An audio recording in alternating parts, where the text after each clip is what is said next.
को जन्म। इसके साथ एक जो ज़रूरी बात होती है कि भाई जितनी बार हम बात कर रहे थे कि हर एक चीज़ जो है वो अलग-अलग तरीके से चलती है। तो मैंने शुरू में जब कहा था कि मल्टीपोटेंसी होती है इसके अंदर हेमोपोएटिक स्टेम सेल के अंदर, तो हेमोपोएटिक स्टेम सेल के अंदर मल्टीपोटेंसी होती है, दैट मीन्स कि वो या प्लूरीपोटेंसी होती है तो उसको अलग-अलग तरीके के सिग्नल मिलते हैं तो वो अलग-अलग तरीके का काम करती है। तो this is on the top we have got the haemopoietic stem cell. और इस हेमोपोएटिक स्टेम सेल को एक जो हमने प्रॉपर्टी कही थी कि it has got a self renewal property, कि ये स्वयं जो है बिना किसी उद्दीपन को स्वीकार किए और नई हेमोपोएटिक स्टेम सेल बनाई जा सकती है। Nowadays, this kind of preservation of hemopoietic stem cell is very common. कि आज की तारीख में अम्बिलिकल कॉर्ड ब्लड जिसमें कि हेमोपोएटिक स्टेम सेल्स होती है उसका प्रिजर्वेशन बड़ा कॉमन है। कि अगर किसी पैदा होने वाले बच्चे को अगर किसी कारण से किसी तरीके की जन्मजात विकृति है या कोई जेनेटिक डिसऑर्डर है तो उसके लिए आज की तारीख में प्रिजर्वेशन करना जो है इसका ज़रूरी है, बिकॉज कि कराते हैं। इट्स नॉट ज़रूरी है, मैं गलती से कह चुका कि ज़रूरी है, बट कराते हैं। क्यों कराते हैं? बिकॉज कि इनके साथ में प्लूरीपोटेंसी की प्रॉपर्टी पाई जा रही कि वो प्लूरीपोटेंसी जो है वो इनको दूसरी प्रकार की कोशिकाओं में कन्वर्ट करने के लिए प्रेरित करती है।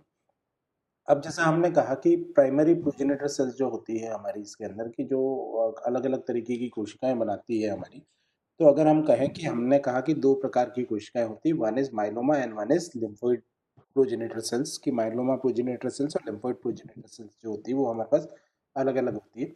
तो देर इज वन थिंग जो कि इन दोनों को अलग अलग इंडक्शन मिलता है कि अगर हम कहें कि लिम्फोइड प्रोजेनिटर जो होता है उसको एक विशेष प्रकार के रसायन जिसको कि हम कहते हैं कि इंटरल्यूकिन 7, वो इंटरल्यूकिन 7 जो है वो इंटरल्यूकिन 7 जो है वो हमको इसको कन्वर्ट करता है। दिस इज इंटरल्यूकिन 7 जो कि इसको माइलॉइड प्रोजेनिटर सेल के अंदर कन्वर्ट करता है। Another is HCF. HCF stem cell factor जो होता है, दिस इज वन जो कि स्टेम सेल फैक्टर है यहाँ पे। वो स्टेम सेल फैक्टर जो है वो स्टेम सेल फैक्टर इसको माइलर प्रोजेनिटर कोशिका में बदलने का काम करता है। So we have two different paths, one is HCF and one is interleukin 7। Interleukin 7 जो है that leads to common lymphoid pathway. अगर हम कहें कि एचसीएफ जो होता है, जो हमारा एचसीएफ जो है जिसको कि हमने स्टेम सेल फैक्टर कहा, वो माइलॉइड प्रोजेनिटर सेल को बनाने का काम करता है। Now we'll go with the myeloid progenitor cell. Myeloid progenitor cell में अब जो है हमारे पास एक नया रसायन जुड़ जाता है जिसको कि हम कहते हैं IL-3 इंटरल्यूकिन 3। वो इंटरल्यूकिन 3 जो है वो बनाने में मदद करता है मेगा कैरियोसाइट और इरिथ्रोइड प्रोजेनिटर सेल के अंदर। That means both have the same kind of precursor कि प्लेटलेट और इरिथ्रोसाइट का प्रिकर्सर जो है वो करीब करीब एक जैसा है। उसके अंदर हमको जो हमारे पास कॉमन माइलोमा प्रोजेनिटर सेल है उसका एक IL-3 या इंटरल्यूकिन 3 नाम का रसायन होता है जो कि उसको इस तरफ में।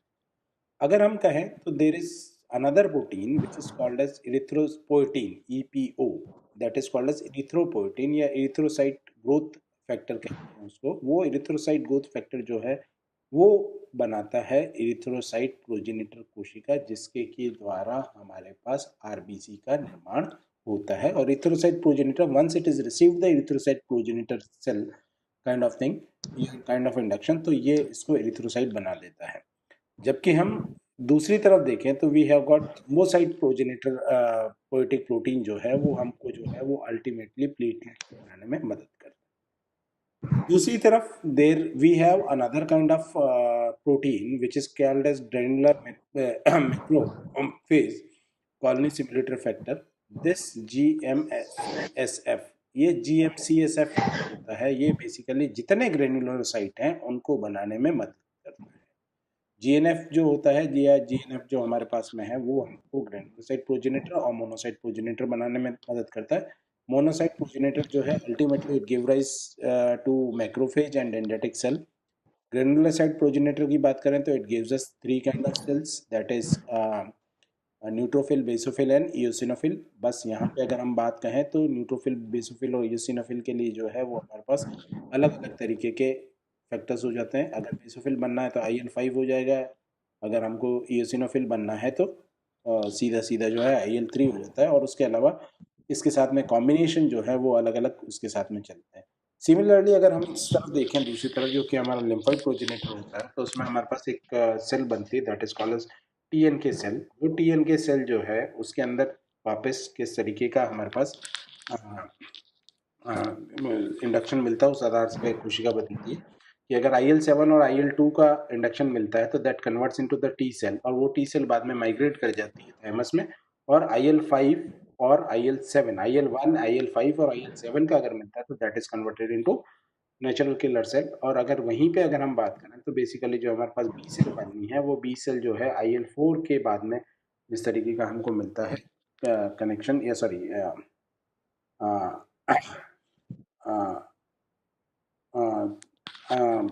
बी सेल जो है उससे बनती है, और सीधा एक डेंड्रिटिक एक पाथवे जो है वो डेंड्रिटिक सेल को भी जाता है।